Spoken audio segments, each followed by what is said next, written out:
Ya, baiklah. Assalamualaikum warahmatullahi wabarakatuh. Ya, ya.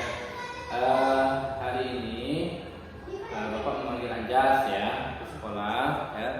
Jadi banyak Bapak ada masalah atau apa bukan? Cuman kita akan berdiskusi ya, berdiskusi menyelesaikan masalah, mencari solusi atas permasalahan yang telah terjadi ya.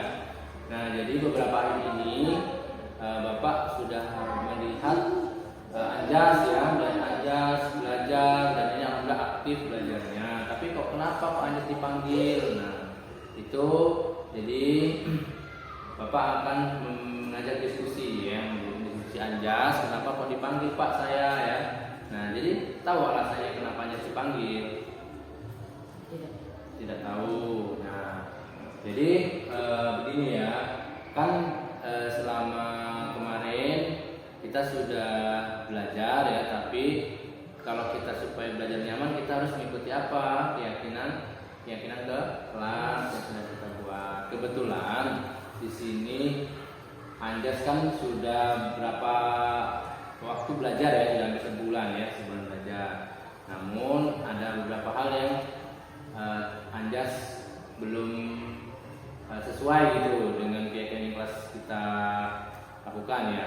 Kira-kira ada tidak yang Anjas keyakinan kelas yang tidak sesuai dengan Anjas? Rambut panjang. Ya, rambut panjang ya. Jadi mungkin itu ya awalnya ya Anjas bisa panggil di sini ya, karena tidak tahu Pak kenapa kok saya dipanggil. Nah, ternyata rambut Anjas ini panjang. Kira-kira kalau rambut panjang ini menyalahi sebuah aturan kelas tidak? Atau menyalahi keyakinan kelas kita tidak? Menyalahi ya, menyalahi. Nah itu, nah jadi kalau kita rambut panjang, kira-kira efeknya apa dengan ini?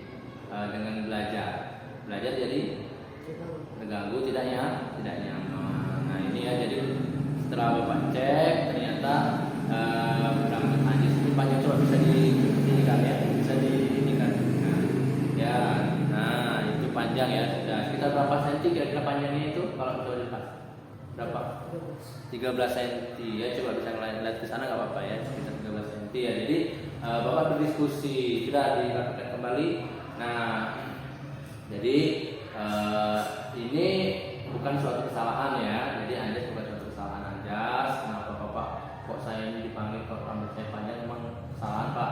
Nah, jadi bukan suatu kesalahan, tapi ini hanya suatu keyakinan kelas yang perlu kita aturi ya, atau kita laksanakan ya di dalam kelas kerapihan tadi. Nah, jadi untuk itu kita berdiskusi supaya untuk kedepannya enak kita belajarnya ya. Jadi setiap manusia itu punya sebuah kesalahan ya. Jadi kalau sama Bapak juga pasti manusia itu tempatnya salah dan hilaf, tempat salah yang lupa. Jadi ketika kita salah dan lupa atau tidak mengikuti sebuah aturan kelas, jadi kita harus diselesaikan dengan baik cara berdiskusi. Nah, kemudian sekarang kira-kira untuk kedepannya Anjas ingin rapi tidak? Iya, ingin mengikuti keyakinan kelas kita ya. Yaitu apa? Keyakinan kelas apa yang sudah kita bentuk? Yang nomor berapa? Keyakinan kelas yang keberapa yang tidak Anjas ikuti? Nomor 3. Ya, 3. Tentang kerapihan ya. Jadi ada kemarin datang tepat waktu, berpakaian lengkap dan harus berpakaian rapi dan rambut rapi ya. Jadi untuk itu Bapak ngasih ini, jadi keyakinan kelas yang nomor 3 yang belum sesuai. Jadi Bapak ingin mengembalikan supaya Anjas tampil seperti pada umumnya siswa di sekolah ya. Itu kegiatan kita hari ini. Nah, jadi Bapak panggil di sini Anjas, mudah-mudahan nanti sudah bisa ya besok atau nanti kita sudah menyelesaikan solusi yang dari Bapak tadi ya. Bapak ada menghasilkan solusi supaya rambut Anjas dirapikan, dan ini bukan suatu kesalahan yang fatal, tapi adalah suatu hal yang perlu diikuti atas keyakinan kelas yang sudah kita sepakati. Itu saja ya Anjas ya.